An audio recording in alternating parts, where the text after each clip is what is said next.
Alam kong alam na ito ng halos karamihan dahil simpleng impormasyon lang naman ito. Pero marami na ding OFW or pasahero ang naiwan ng kanilang flight dahil dito. Eto guys yung oras ng flight nyo na naka-military time. At halos lahat ng airlines ay military time ang ginagamit sa kanilang ticket booking. Pero just in case man gagamit sila ng normal time, ay naka-specific ito ng AM na ang ibig sabihin ay morning. At PM naman na ang ibig sabihin ay afternoon o kaya naman ay evening. So, iisa-isahin ko sa inyo guys ang lahat ng military time para hindi kayo nalilito at para hindi kayo maiwanan ng flight nyo. So, kapag nakalagay sa ticket nyo na oras ng flight nyo ay 2400 or 40, ang meaning niyan is 12 midnight or hating gabi.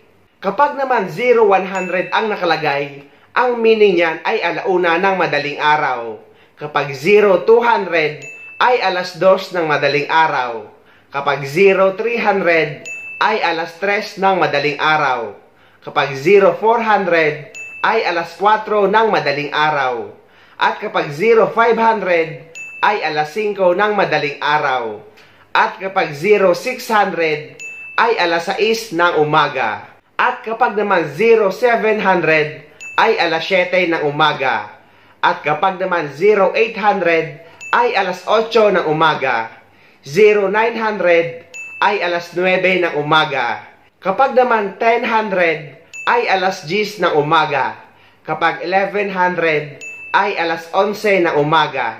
At kapag 1200 ay ibig sabihin ay 12 o'clock ng tanghali. At kapag naman 1300 ay meaning ay alauna ng hapon. Kapag 1400 ay alas 2 ng hapon. Kapag 1500 ay alas 3 ng hapon.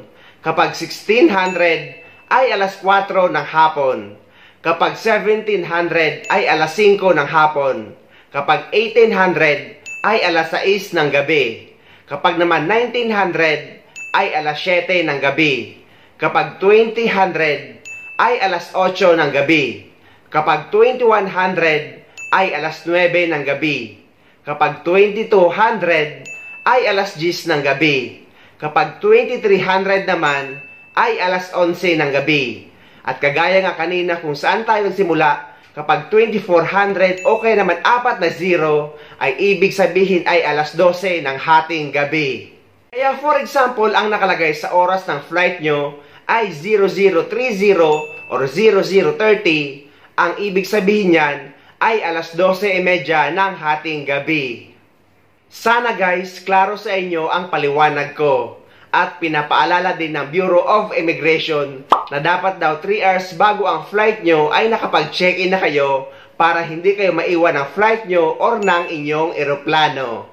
Dahil sa pagkakatanda ko guys, nung nagbakasyon ako sa Pilipinas at nung pabalik na ako sa ibang bansa, at nung nakapila na ako sa immigration ay halos 2 oras ang inabot ko doon sa pagpila sa immigration counter. Kaya dapat pupunta kayo sa airport 6 hours bago ang flight nyo pabalik sa ibang bansa or papunta sa ibang bansa.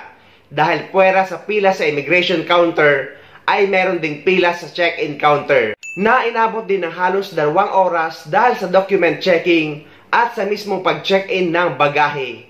At huwag niyong kakalimutan guys, kapag nakaharap na kayo sa check-in counter, ay tanungin nyo kung may makukuha kayong cash refund. Dahil guys, sayang din yon. So, kung may makuha kayo ay pasalamat na lang.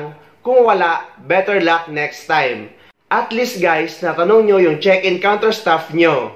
At magdala din kayo guys ng 2 to 3 copies ng inyong OEC dahil madalas kinukuha ang isang copy ng inyong OEC sa check-in counter. At isang copy naman ng iyong OEC kapag nag-cash refund kayo. So, dapat siguraduhin nyong may copy kayo ng inyong OEC.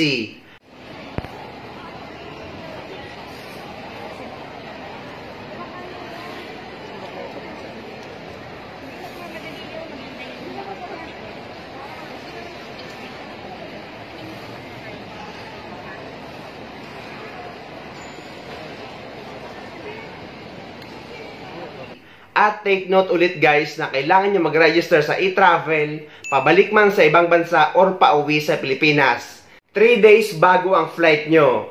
Pwedeng kahit anong araw basta sa loob ng 3 days bago ang flight nyo pauwi sa Pilipinas or pabalik sa ibang bansa. Huwag kayong maniniwala na hindi na daw kailangan ng e-travel arrival card or ng e-travel departure card dahil nga hindi na ito hinahanap sa immigration.